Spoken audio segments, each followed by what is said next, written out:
i7 ગુજરાતનો અવાજ। નમસ્કાર દર્શક મિત્રો, i7 ન્યૂઝ ગુજરાતીની સાથે હું છું આપની સાથે પાયલ બામભણિયા। તો જોઈએ આજના મહત્વના સમાચાર। આંકલાવ તાલુકામાં મામલતદારની મોટી કાર્યવાહી। 2 સ્થળે ચાલતા ગેરકાયદેસર રેતી ખનન પર સપાટો।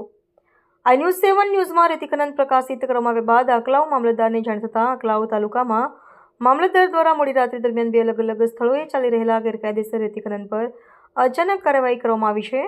લાંબા સમયથી ચાલી રહેલા રેતી ખનનને લઈને સ્થાનિકોમાં રોષ જોવા મળી રહ્યો હતો।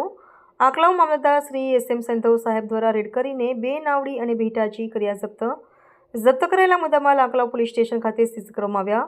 ખાણ અને ખનિજ વિભાગની નિષ્ક્રિયતાના કારણે ગેરકાયદેસર રેતી ખનન બેફામ બન્યું હોવાના આરોપો ઉઠી રહ્યા છે। હવે મામલતદારની કાર્યવાહીથી ખાણ ખનિજ વિભાગ પણ ઊંઘમાંથી ઝડપાયું હોવાનું માનવામાં આવી રહ્યું છે। આંકલાવ મામલતદાર શ્રી રેડ કરતા પાછળથી જાણ થતાં ખાણ ખનિજ વિભાગ દોડતું થયું હતું। આંકલાવમાં 2 સ્થળે રેતી ખનન પર કાર્યવાહી। ખાણ ખનિજ વિભાગની કામગીરી પર સવાલ। મામલતદારની કાર્યવાહીથી રેતી ખનન માફિયાઓમાં ફફડાટ। રિપોર્ટર નરેન્દ્ર શર્મા, આણંદ।